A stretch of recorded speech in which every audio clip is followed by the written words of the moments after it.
నమస్కారం, నా పేరు శివ. అందరూ ఉన్నారు ఫ్రెండ్స్. వాళ్ళ వీడియోలో ఈపీఎఫ్ ఖాతాదారులకి మరికొన్ని ఇంపార్టెంట్ విషయాలు అయితే నేను చెప్పబోతున్నానండి. చాలామంది డీలింగ్ చేశారు కదా, సో దీని మీద చాలామందికి అనేక రకాల క్వైరీస్ ఉన్నాయి. ఓకే, సో డౌట్స్ అయితే ఉన్నాయన్నమాట. సో వాటి గురించి మీకు క్లియర్గా ఎక్స్ప్లెయిన్ చేయబోతున్నాను. అయితే వీడియోకి వెళ్ళే ముందు ఇలాంటి విషయాలు మీరు మరింత తెలుసుకోవడం కింద సబ్స్క్రైబ్ బటన్ ఉంది, అంటే ఆప్ చేసి మన ఛానల్ సబ్స్క్రైబ్ చేసి పక్కనే ఉన్న బెల్ బటన్ని యాక్టివేట్ చేయండి, అన్నది కాకుండా లైక్ చేయండి.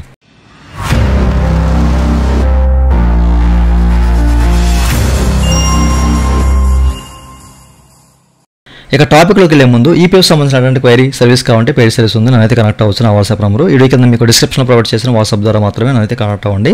అయితే ఈ వీడియోలో సో డీలింగ్ ఫెసిలిటీలో మనకి రీసెంట్గా ఒక కొత్త ఆప్షన్, అంటే కాంట్రిబ్యూషన్ ఉన్నా కానీ మనం డీలింగ్ చేసుకునే అవకాశం అయితే వచ్చింది. చాలామంది అయితే కాంట్రిబ్యూషన్ ఉన్నా కానీ డీలింగ్ అయితే చేశారు. సో అది మనకి రిక్వెస్ట్ అనేది పిఎఫ్ ఆఫీస్కి వెళ్ళింది కదా. ఓకే, అందరికీ కూడాను చాలామందికి పెండింగ్ అట్ డి అని చెప్పేసి చూపిస్తాను అనమాట.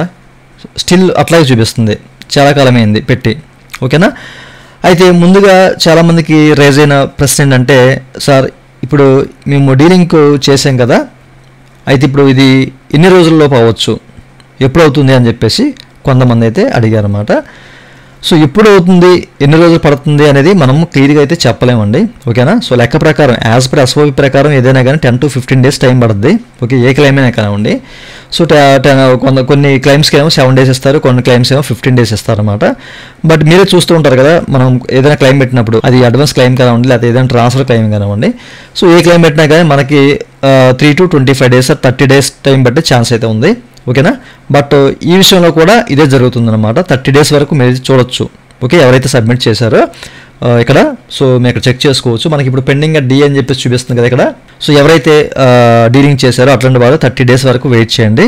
నిజానికి మనకి ఎక్కడా కూడా ఏ వెబ్ సర్క్యులర్లో కూడాను సో దీనికి సంబంధించిన ఎస్ఓపి అనేది రిలీజ్ చేయలేదు. ఓకే, సో ఎస్ఓపి రిలీజ్ చేస్తే మనకి ఏం జరుగుతుంది, ఏంటి, ఎలా జరుగుతుంది, ఎన్ని రోజులు పడుతుంది, ఇలాంటి విషయాలన్నీ కూడా తెలుస్తాయి. బట్ అయితే మనకి ఎస్ఓపి అయితే ఇప్పటి వరకు రిలీజ్ చేయలేదు. బట్ మనం చూడాల్సింది ఏంటంటే, పెట్టిన తర్వాత ఒక 30 days వరకు అయితే చూడాలి. సో చాలామంది అయితే ఇప్పటికీ అప్లై చేసి ఉన్నారన్నమాట. సో చూద్దాము. ఓకేనా, సో ఎప్పుడు అవుతుందో ఏంటో మరి మనం కూడా క్లియర్గా చెప్పలేము. ఎస్ఓపి ప్రకారం ఏదైనా మనకి చెప్తే కానీ మనకి ఈ విషయాలు అయితే తెలియవు. ఓకేనా, సో చూద్దాము. 30 days వరకు అయితే చూడవచ్చు. ఓకే, అయితే ఇంకా కొంతమందికి రేజ్ అయిన ప్రశ్న, అసలు ఇక్కడ మనకి ఇప్పుడు మనం డీలింగ్ చేసాం కదా, సో డీలింగ్ చేసినప్పుడు ఏమవుద్దంటే కనుక మనకి యాక్షన్ బట్టలోనే జస్ట్ ఏంటంటే దానికి సంబంధించిన స్టేటస్ అనేది పెండింగ్ అట్ డి అని చెప్పేసి చూపిస్తుంది. ఓకే, లెక్క ప్రకారం మనకి ఏంటి, ఏదైనా రిక్వెస్ట్ పెట్టామనుకోండి, ఫర్ ఎగ్జాంపుల్ ఇక్కడ మనకి జాయింట్ డిక్లరేషన్ తీసుకుందాము. సో జాయింట్ డిక్లరేషన్ సబ్మిట్ చేసాము. సబ్మిట్ చేసిన తర్వాత మనకి ఏంటంటే పెండింగ్ అంటే పెండింగ్ సంబంధించిన రిక్వెస్ట్ అనేసి కూడా ఈ విధంగా చూపిస్తాయి అన్నమాట. కింద దీనికి సంబంధించి పెట్టాము, దానికి సంబంధించింది ఏం జరుగుతుంది, ఏంటి, ఎక్కడ ఉంది, ఏంటి అనేది మనకి క్లియర్గా తెలుస్తుంది అనమాట. ఓకేనా, అది హెచ్ఆర్ దగ్గర ఉందా, లేకపోతే పిఎఫ్ ఆఫీస్లో ఉందా, అప్రూవ్ అయిందా లేదా అనే విషయాలు క్లియర్గా తెలిస్తే బాగుంది ఇక్కడ. ఓకే, పెట్టిన రిక్వెస్ట్ కూడా మనం డిలీట్ చేసుకోవచ్చు. ఓకే, సో బాగానే ఉంది. బట్ ఈ విషయానికి వచ్చేసరికి మనకి జస్ట్ అదే యాక్షన్ బటన్ దగ్గర జస్ట్ పెండింగ్ అట్ డి అని చెప్పేసి ఇచ్చారు. అయితే దీని మీద చాలామందికి కొన్ని డౌట్స్ ఏంటంటే, ఇప్పుడు వాళ్ళు అప్రూవ్ చేశారంటే ఓకే, సహజంగా అప్రూవ్ చేశారనుకోవడం వాళ్ళు మనకి ఈ ఏదైతే సర్వీస్ హిస్టరీ ఉందో, అంటే సర్వీస్ హిస్టరీలో ఏదైతే పర్టికులర్ ఎంఐడి ఉందో అది డీలింగ్కి అయిపోయే అవకాశం అయితే ఉంటుందన్నమాట. ఓకేనా, సో ఇక మనకు అది కనిపించదు, వాళ్ళు అప్రూవ్ చేస్తే మనకు అది కనిపించదు. సో అయితే ఈ ప్రాసెస్ ఎలా ఉంటుంది అనేది చాలామంది అడుగుతున్నారు, అసలు ఎట్లా చేస్తారు ఏంటని చెప్పేసి. ఓకే, మనకి బ్యాక్ ఎండ్ నుంచి అంటే హెచ్ఆర్ని కనెక్ట్ అయ్యి సో ఇట్లా వాళ్ళని అడిగి ఇలాంటివన్నీ కూడా సో వెరిఫికేషన్ అయితే జరుగుతుందన్నమాట. సో ఆ వెరిఫికేషన్ వీళ్ళు మాట్లాడుకొని చేయాలా లేదా అనేది నిర్ధారించుకున్న తర్వాత మాత్రమే అదైతే డీలింక్ అవుతుంది. సో అప్పటి వరకు నాకు తెలిసి అయితే డీలింక్ అయ్యే ఛాన్స్ అయితే ఉండదు. ఓకేనా, సో ఇట్లాంటి వెరిఫికేషన్స్ అంతా జరిగిన తర్వాత మాత్రమే సో వాళ్ళు డీలింగ్ చేస్తారు. ఓకే, వాళ్ళు ఒప్పుకున్నారు, సో వీళ్ళు చేద్దాం అనుకుంటే డీలింగ్ అయిపోద్ది, నో ఇష్యూ. ఓకేనా, సో అది depend on HR and EPF office వాళ్ళ మీద ఉంటుందన్నమాట, ఎందుకంటే పూర్తి యాక్సెస్ అనేది వాళ్ళకి ఇచ్చారు కాబట్టి.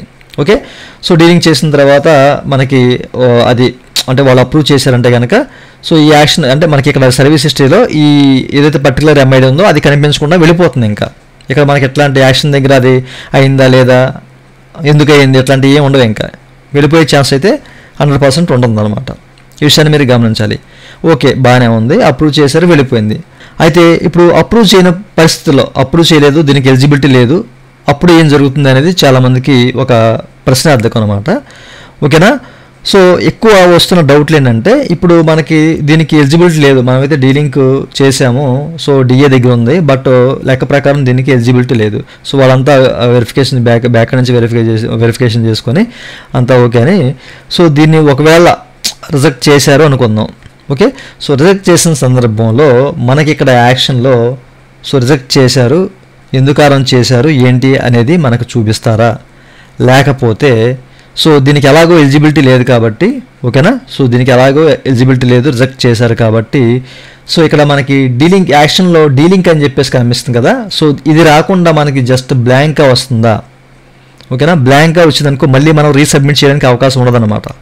చాలామందికి వస్తున్న డౌట్ ఏంటంటే, సో నాకు కూడా వస్తున్న డౌట్, ఓకే వస్తున్న డౌట్ ఏంటంటే ఇన్ కేసు వాళ్ళు రిజెక్ట్ చేస్తే మనకి ఈ యొక్క డీలింక్ అనే బటన్ ఇంకా కనిపించకుండా ఈ ఎంఐడికి కనిపించకుండా పోతుందా అనేది ప్రశ్నార్థకమే, ఓకేనా. సో దాని గురించి మరి చూడాలి మరి.